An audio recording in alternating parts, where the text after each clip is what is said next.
they said to me that we cannot do a program with you if you can't do it. So they tested me. Okay. And I told them how to do it, and they put a photograph in a room, in a closed, hidden room, and I tried from my home to go out of body into this room and to pinpoint the photograph. And I had 7 days to do it. So I was working from home, and on the 4th day I delivered my first and only result, and it was a photograph I found on the internet that was almost 100% matching the photo inside the room. Oh. So they were quite shocked because they didn't thought it could be that good. And to be honest, I didn't think that either myself. I could pinpoint that the photo, but I did. And so they said, let's do it on television. So they reconstructed the whole experiment that was actually done in a scientific way. It wasn't double-blinded, but it was single-blind, I think it's called. Okay. And and the good thing is that, I mean, in Sweden, people are getting more and more interested in the paranormal, and they're interested in the spirit world and so on. And there are last 5 years or so, there have been a lot of TV shows about this, but most of these shows have been it's been very difficult for the viewers to decide whether it's true or not, because it hasn't been done in an experimental way. So this experiment with the outer body thing here was very good because it was done in a scientific way. Yeah. So that, I think, a lot of people that wasn't sure about the paranormal became convinced after this show. And this when did this air, this program? Oh, it was aired on TV4 Plus. It's called. I think it's a national TV channel in Sweden. It was aired in 2005, I think. Yes, 2005 in May. Interesting. Yes, so it's like a year ago, I think it was. Yeah. But the skeptics and the some professors, the skeptics, they were not happy about this project or the results. They were very skeptical about that, and so they challenged me to do it again during a little bit more, even more scientific, during a more scientific situation. Yeah. So it was double-blind, and in this case I failed. I did not pinpoint the photographs, and in this case there were two photographs in the same time. So I had to view two target photos in the same time. And actually, I called Joe McMoneagle. If you know about him, Joe McMoneagle is supposed to be one of the best, or maybe the best remote viewing viewer in the world. And I had dinner with him and a few other friends a year ago, and he said to me, "You cannot do remote viewing on two target photos at the same time." So the second experiment was sort of failing from the start. Yeah. But I will not.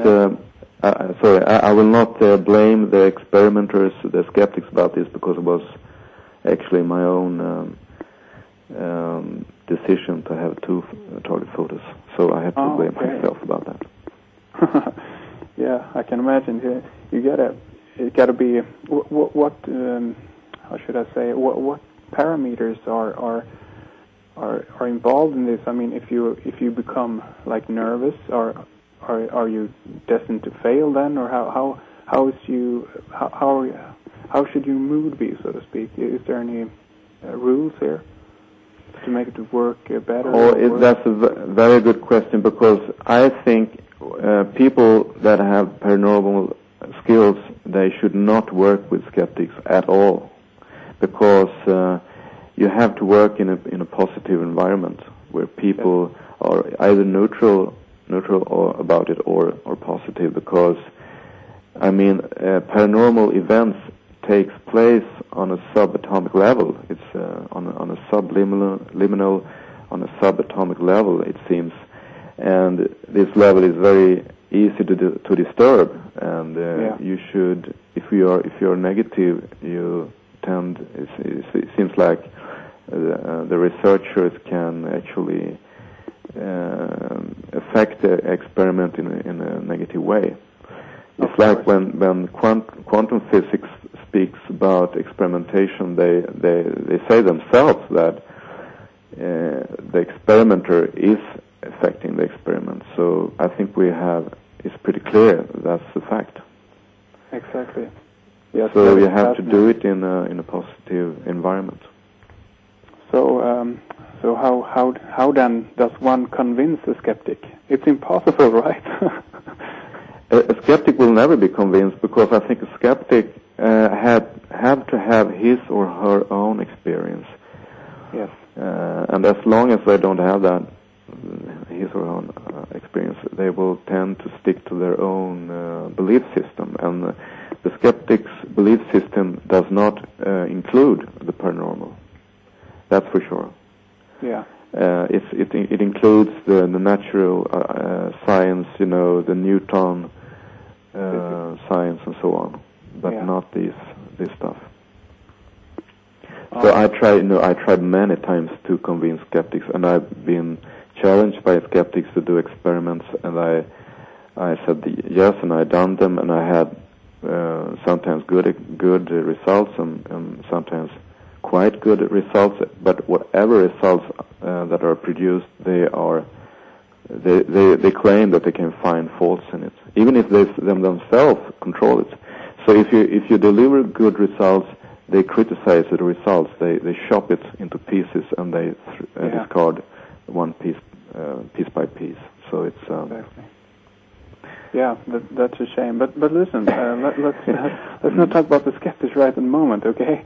Let's move on a little bit here.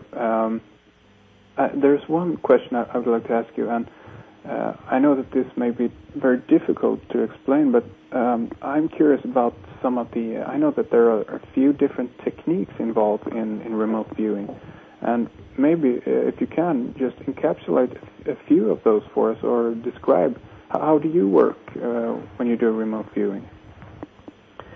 Okay, I can speak about the techniques that I'm familiar of, and the first, the classical remote viewing technique is called controlled remote viewing. Actually, it was called coordinate remote viewing in the beginning, but then they changed the C into the meaning of controlled. So they say it's called controlled remote viewing, CRV, and then you have, in this case, you are sitting by a table, and you have a pencil and a paper, and you are given the coordinates, and it's not geographical coordinates we're talking about here.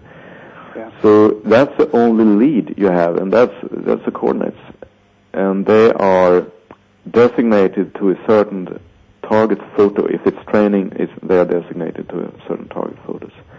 So it's like an address, and the remote viewer he's sitting in his mode, and he tries to be calm, and he should sit in a room that is silent, and shouldn't have too much stuff in it that could disturb him or her. And then he picks. He's trying to what's called get in touch with the target, and to get in touch with the target is using the sense or the feeling. So the first thing he has to do is to feel the target. Most people think that when they do remote viewing, they will immediately have vision or see the target. That's not true. Yeah. The first step is to feel the target, and then the vision, the pictures will come smoothly after a while. So the remote viewer is sitting there, and he's picking the target. He's receiving bits and pieces of the targets, and then he just writes down the raw data. He's not doing any kind of interpretation whatsoever. And any clear picture, and if he gets a clear picture, he is immediately discarding this clear picture. It's called AOL, analytical overlay, and this is a tendency of the brain to produce ready-made pictures. You know, the brain wants to know what it is, and it starts to fantasize on a subliminal level, you could say. Okay. So you could say that the remote viewing target within the remote viewer is built like a puzzle. Eventually, if the remote viewer is very good at this, he will or she will, after a while, have maybe total target integration. And that means that the remote viewer can actually pan the target area, pan, zoom, and move around, and have like a real-time vision of it. That's very uncommon, but it happens sometimes. All right. So that's CRV, it's control remote viewing. Then you have ERV, it's called extended remote viewing, and in this case the remote viewer is lying down, and he is in a deeply relaxed state. He moves into what's called the theta stage, brain stage, which is to most people known as sleep. But in this case, remote viewer mustn't fall asleep, but he must still remain in the theta stage. The extended remote viewing is a little bit more complicated because it definitely needs a monitor, and that's another person that is guiding the remote viewer and keeping the remote viewing within a very thin span where the remote viewer is remaining awake but still in this very deep state. So the monitor is guiding the remote viewing to and around and inside the targets. And in fact, this kind of remote viewing is very much like the out-of-body experience. Yeah, it sounds like it. But it's not emotionally driven. An out-of-body experience is almost always emotionally driven, and it's spontaneous. In this case, the remote viewer is not emotionally driven. He is more like logically driven or guided by the monitor, because the monitors have clear in mind to keep the viewer alert.